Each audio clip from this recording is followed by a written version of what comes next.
Feelin Vibez. Yo, Season 1, episode 2. So yeah, today I'm your host, Double D Beats. SoundOFFTheGeneral. Ayy.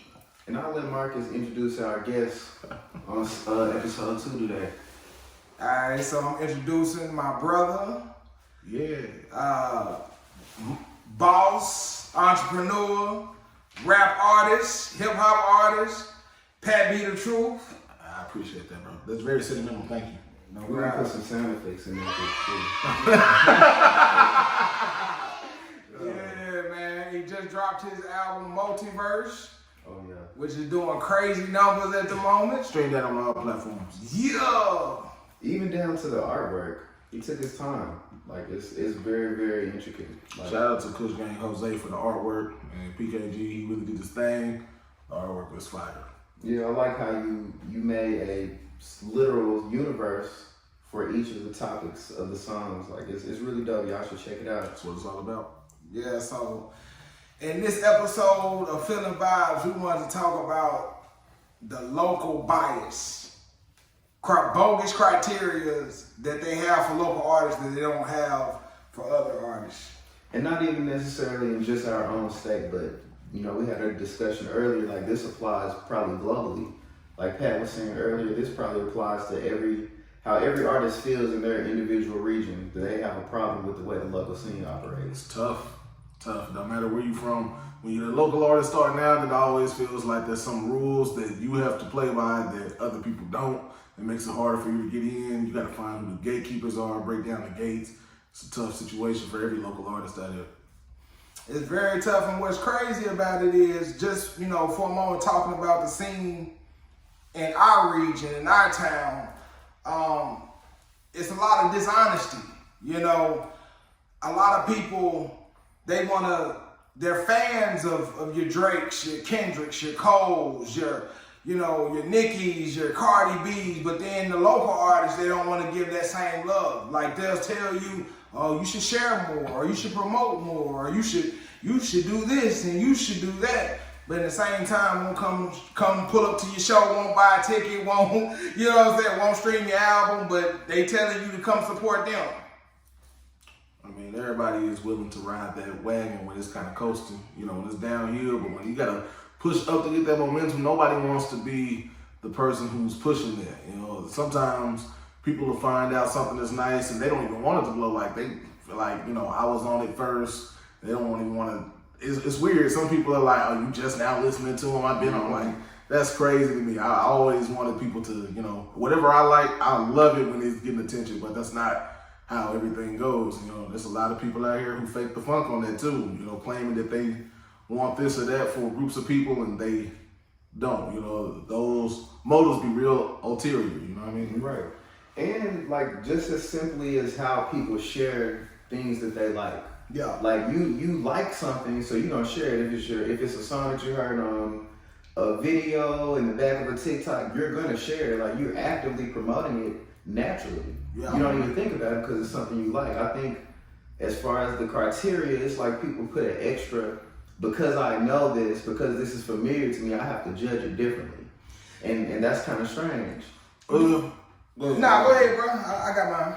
Okay, yeah, you know, that's a good point there, you know, and in some case, that does, you know, I can't absolve the artist completely, like that does fall back on the artist. They got to make sure that the content that they're creating is going to give people that same feel, like, hey, I want to share this, you know. Maybe it's not going to be because of the song in the background that they share, but maybe what you're doing in the forefront, they're like, hey, this is hilarious, right. I want to share this with my homegirl, you know. That falls on the artist, you know, or the marketing team that they hire if they are not good at marketing themselves. But at the same time, there's, you know, it's really a tough situation that you can find yourself in. Once again, in the scene, here we are, you know, in our scene, it's a situation where people, they want you to rock with them and support them, but they're not willing to show that same love. And it's frustrating because, you know, a lot of these people are disingenuous when they talk. Oh, let's come together, let's put a unit together, we can do it, you know, if we can push each other, we all can get there, and then it's all about the money. I spend the money with you, but you ain't returning that same type of love or value for what I've put out there with you. And you know, that's also part of the game too. Like how you said, we can't absolve the artist and the scope of what we have to do. Sometimes it does cost to get in certain rooms. It does. Sometimes, you know what I'm saying? So sometimes you literally have to pay the cost to get in those areas where you can be like, most of the time when somebody's willing to pay for something, normally under, you know, loyal, unshady circumstances, they willing to do good business, like, cause they taking it seriously. But I guess, like, you know, if you're just taking the money and you're not being genuine about your reasonings for making this network, it's kind of pointless. Yeah, I think that a lot of that can boil down to where you like, as an artist in Little Rock, Arkansas, it's like you're trying to brand yourself to the whole world, and everywhere you go, there's somebody waiting to scam you. It's not just a local thing. Like, I get messages in my inbox all the time where somebody is wanting to sell me something that is not what they are saying that it is. You know, it's not just Instagram. You know what I'm saying? My Instagram was blowing up today. Somebody like, hey, I want to subscribe to you on YouTube. I sent them the link. They was like, bro, I can get you 1 million views, 1,000 subscribers, and I can monetize it. And I said, how much would that cost? He was like, $4,500. I was just like, no, you get the fuck. Hey, yo, that's ridiculous, bro. Like I said, it's all part of the business. It's not like we're speaking on it on the local level, but like you say, it's a global thing. You know, when you are a musician, specifically, when you're a recording artist, you're the last person to get paid. 10 people get paid before you get paid. You know, you got to pay for the music you use, and you got to pay for your studio time. Then you got to pay a promoter. You got to pay somebody to market. You got to pay a manager. You got to pay somebody who is going to shoot your video, edit that. You got to pay somebody to interview you. Then you got to pay the DJ to spin your records. It's like you get paid after like 20 other people get paid. You know what I'm saying? So as an artist, you already got a tough job figuring out who's really providing the real service. And, you know, where we are, there's the added difficulty that some of the people are providing the service, but they're only providing that service half-heartedly because they were not able to succeed in what they started out at. Wow. Yeah. Man, talk, man. Real rap, though. Like, we're in a situation where everybody around is like, they wanted to be an artist. Like, I talked to Double D and I asked, bro, you were a producer before you were a rapper. That's rare. That's hella rare. Like, most people were rappers first. You know, they wanted to rap, and then we live in Arkansas, right? Which out of the 50 states, you know, and as far as how much money people earn, we rank 49. Like, we next to last. You know, we got some of the least extra spending money. After them bills get paid, you done taking care of those dudes, then it's like, how much money I got left for studio time? Not that much. Then how much I got left for beats? None. I got to steal the free beats off YouTube. How much you know what I'm saying? Like, niggas don't have money. So what they did was they started saying, you know what? I'm going to be the producer. You know, I'm going to be the DJ. I'm going to be the cameraman.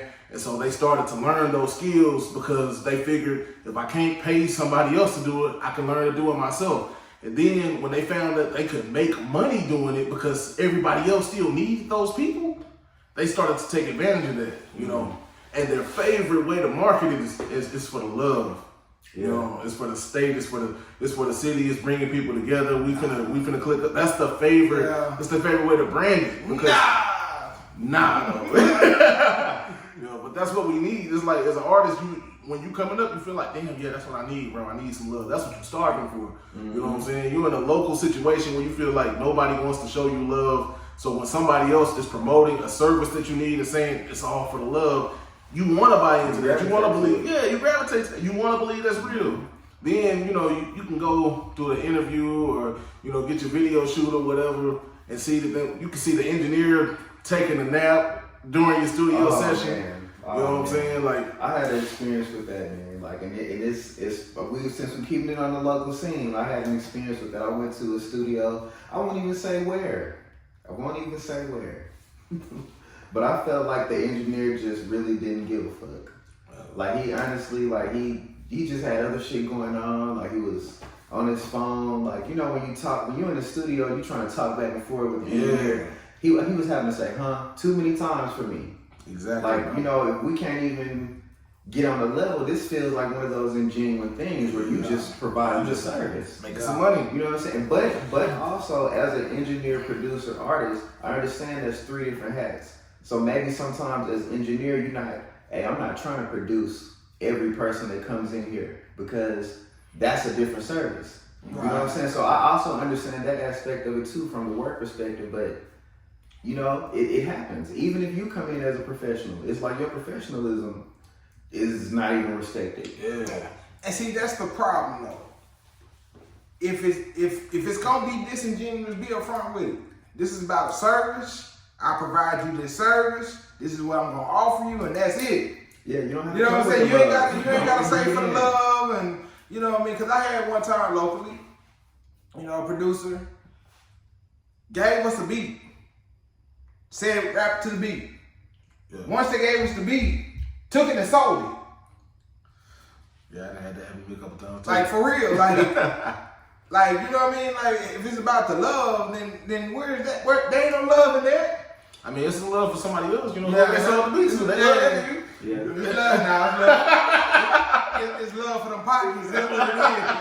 They love for the money. And as a producer, you know, with me, that's kind of like an integrity thing. Like I wouldn't even want to give, you know, if like you said, if I hadn't discussed with you that this is a lease and, you know, I can give it to, you know, this many people, that's not going to happen. It's embarrassing and it's an integrity thing on me to breach the trust that I build with an artist and be like, hey, I gave you this beat, but I also gave it to Barney and Barney's country artist, so I didn't never think y'all would link up. Yeah.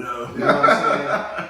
So Then y'all try to make Old Town Road and y'all bring the same beat to the table. Right, so It's it's an integrity thing with that too. Like you gotta have that, you know, not only not being disingenuous, but have integrity with what you're doing. Like really care about what it is that you're doing. Do you really want to push your craft, or are you really still just in it for, man, I need to pay my light bill? That's the thing right there.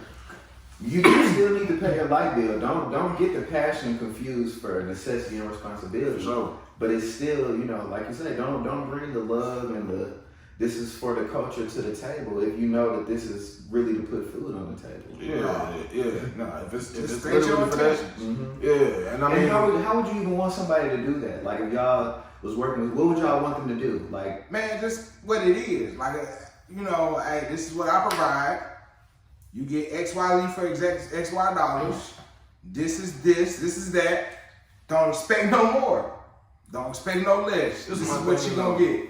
take the service that you provided me. I need you to take that as seriously as the dollars that I'm spending. I'm not finna. Exactly. The dollars are gonna spend with 100% efficiency. I'm not giving you no counterfeit money. You know what I mean? Exactly. So Exactly. with that said, if you're engineering me, I don't need you to, you know what I'm saying, be like have sleep while I'm recording. Like I can't fuck up 10 times while recording and you just let it play out and then be like, yeah, bro, good take. You know what I mean? Nah, bro, I need you to be trying to get me right. You know what I'm saying? Like, cause I'm paying you for that. Like, you know, like, please engineer this, please do that service, bro. Like, But see, here's the other thing. Then you got to question: do some of these engineers and people that are doing what they do they actually really love what they're doing? that's not a concern to me. No, I mean, it's not a concern to me, but what I'm saying is like,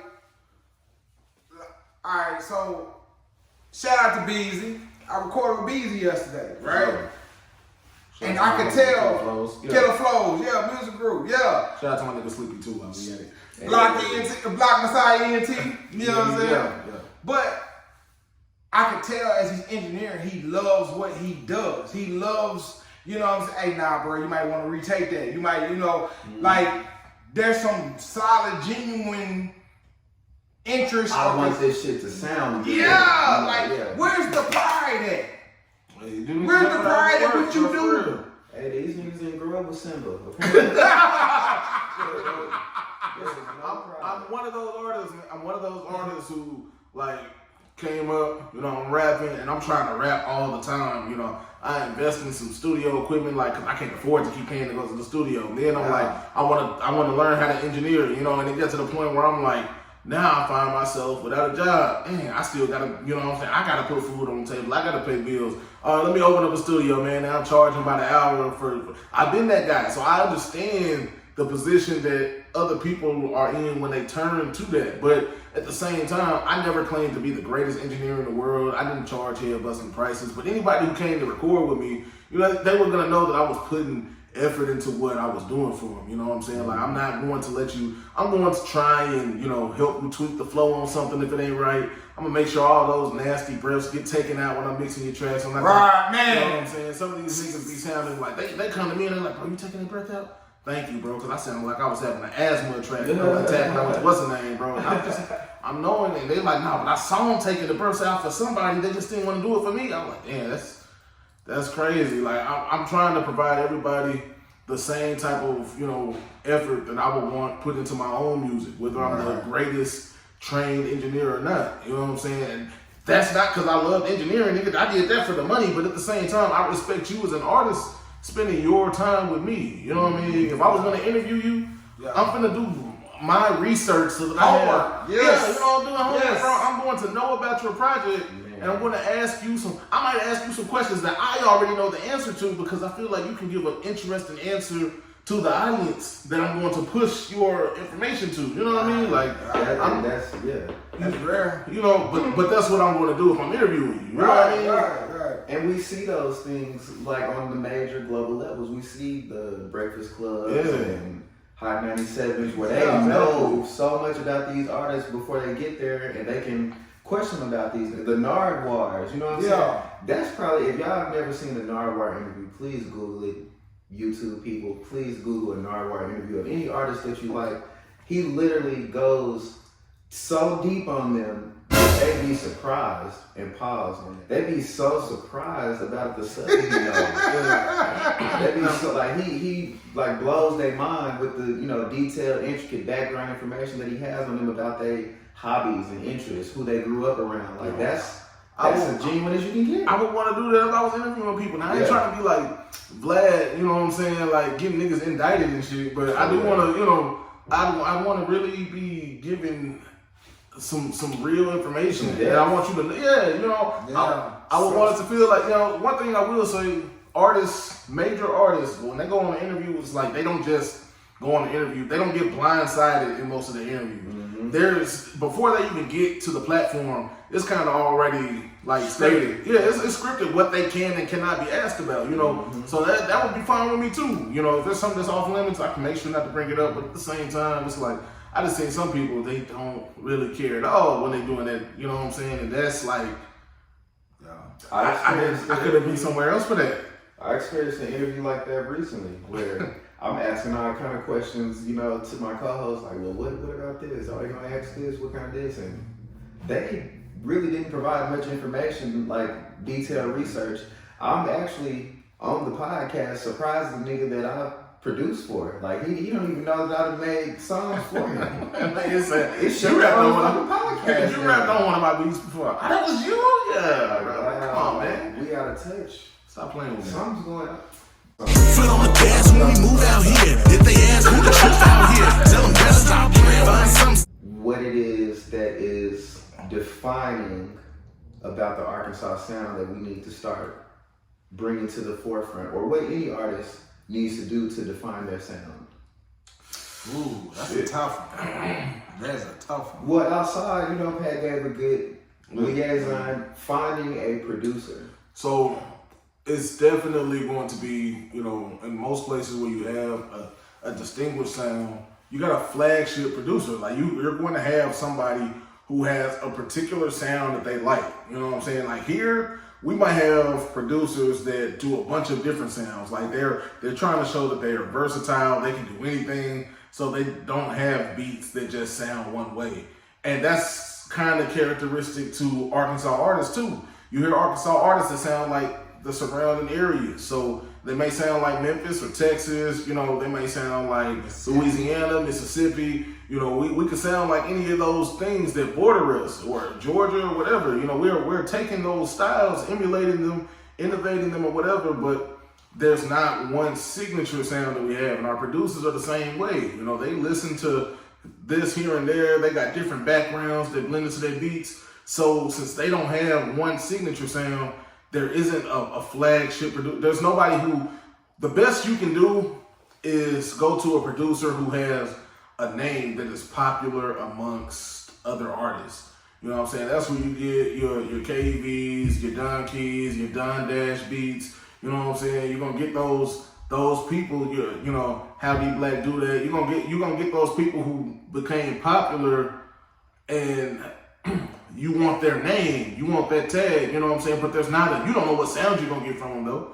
You don't know what kind of instrumental you're gonna get from Ferocious or VPs, and like you just know it's gonna be fire because those are those names. You know what I mean? But it ain't like they just got one sound. So with there not being one sound that's being shipped around to all the artists, we can't develop a sound. You know what I mean? Like California, they had Dr. Dre. Dr. Dre came through with them synthesizers, them samples. You know, NWA, every other artist, you know, Warren G, Snoop, they all, Death Row, everybody wanted to rap on a Dre beat. So it got to the point where the sound of California was what Dre was putting out. They have their own drum pattern. You know what I'm saying? Like you know a West Coast beat by the drum pattern. Like it's a way that the beats are put together. Like you said, it's a way that the things are being put together. It may be 45 to 50,000 producers in that state, but they have the sound in some format. They're not doing, let me do an East Coast style beat. Because once that sound, Dre is just a good example. Once that sound gets shopped around to a bunch of artists, and other artists is like, oh, that's what everybody is rocking with, bet. Other artists are going to do something similar. You know what I'm saying? They're going to have a similar sound to what just popped off, and it's going to be slightly different. Sure, they're not a carbon copy, but they are influenced by that sound that's taken off in their area, that consistent sound. So when they're all emulating a consistent sound, then what are all of the artists going to be doing? If they're rapping with their local producers, then they're all jumping on those same sounds, and then boom, you have a sound for an area. You know what I'm saying? But Arkansas, we have never had that opportunity come to us yet. What do y'all think it would be if it was a sound? Like what type of instruments are we using? If we were to define Arkansas sound, what would they be like? I wouldn't even know. I have an idea. I think it would be a melting pot of all the surroundings. And that's what we're trying to not do though. Yeah, that's the problem right there. Think about it though. If you put like if you were in art class, you mix this color with this color, then it creates a whole new color. Mm-hmm. So if you had a melting pot of different things and the different sounds, it creates a whole new sound. That's true. But I'm saying like it has to be a signature thing in that though. You know what I mean? I feel like one of the ideas, I think, like bluegrass music. We technically are like damn near banjo enthusiasts. So I would feel like maybe something natural, literally like the state says, instrumental, natural, like real woodwinds, classical. When you think about forests and shit, you think about violins. I don't know. That's just me. That might be weird. That's coming from a producer. But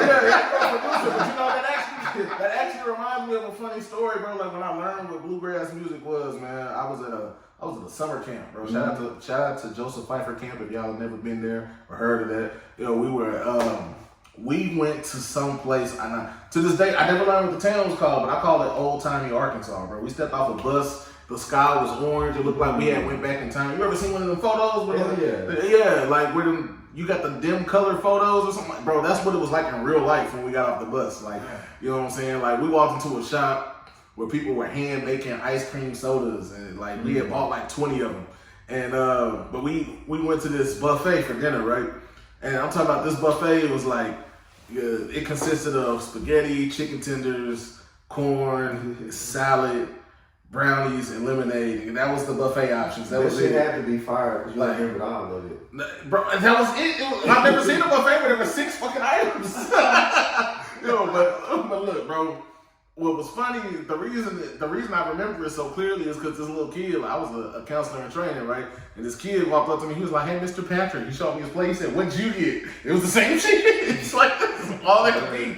But what was super interesting was like, we were supposed to have like this dinner entertainment, right? Mm-hmm. And so we got to meet the area's most famous bluegrass band. None of us had ever heard of bluegrass before. They were like, yeah, this is, the music that the locals love. So what we saw though was 3 kids, right? There was a 12-year-old, an 11-year-old, and like an 8-year-old. One of them was barefoot, right? Mm-hmm. And then One of them had like a banjo. One of them was just clapping their hands. I think it might have been like a little tambourine or a triangle or something. And one of them was blowing into a gourd. And these kids sung us a song called "Spirits in the Morning" about whiskey.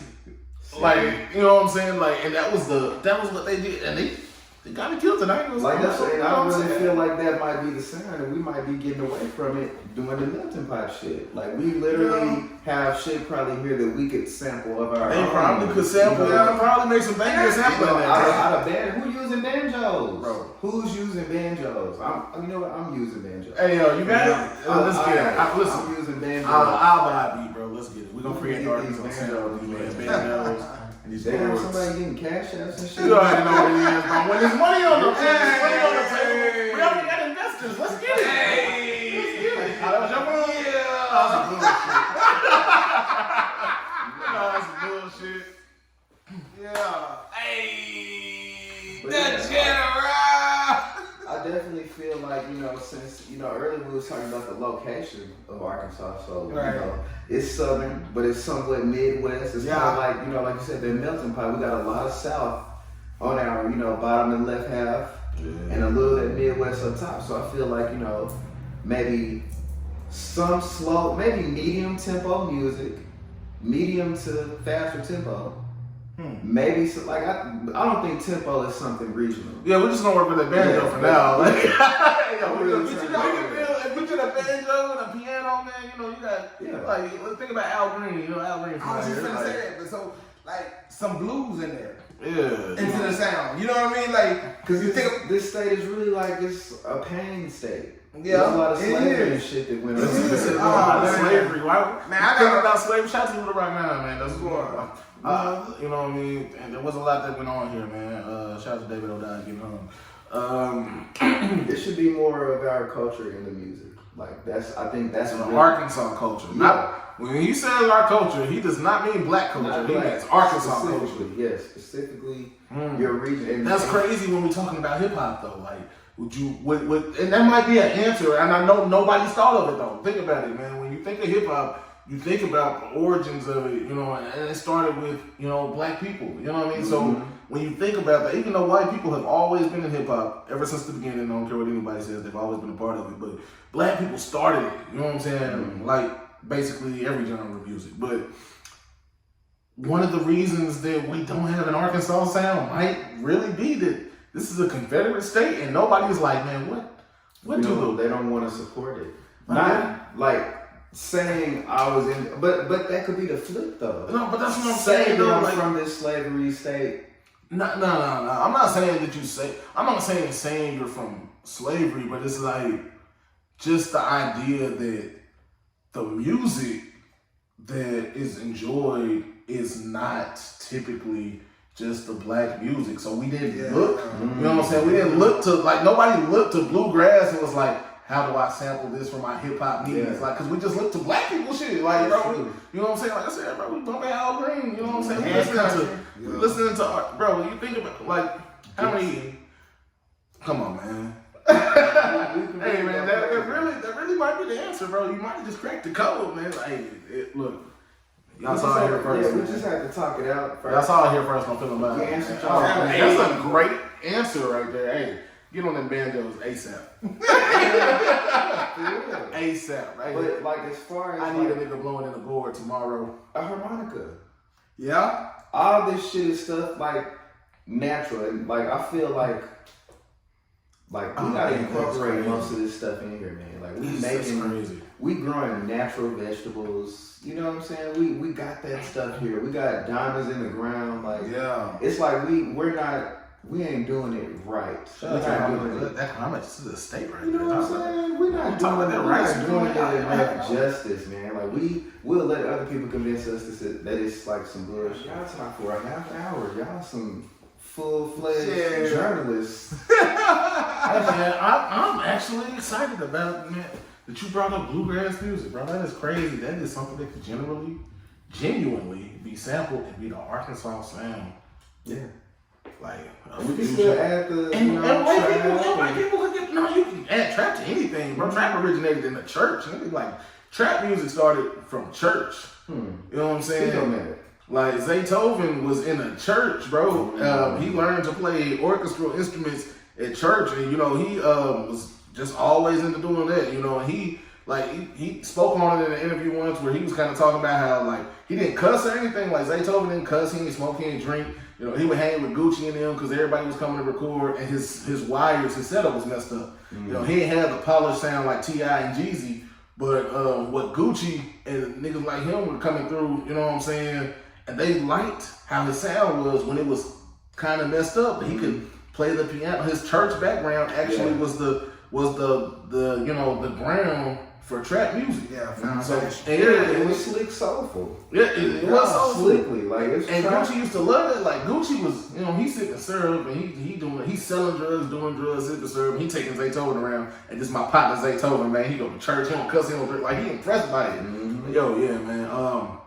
So yeah, bro, it doesn't matter where the music necessarily comes from as long as you can harness that, bro. But like, it just seems like a good idea. Like, imagine you sample some bluegrass music and you start making hip hop beats like that.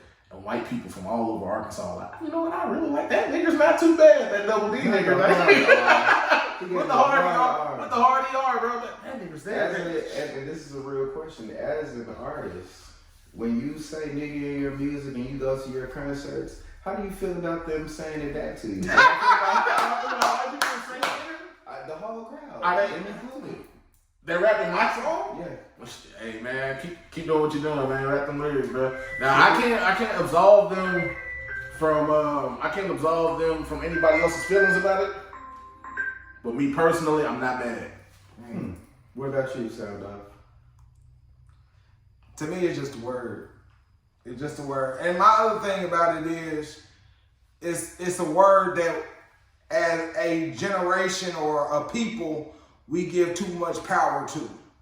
Well, you know, it's your boy SoundOFFTheGeneral. I'm Double D Beats. And we just had our boy Pat Meter 2 come through and come through. And this is the second episode, season 1, Feelin Vibez.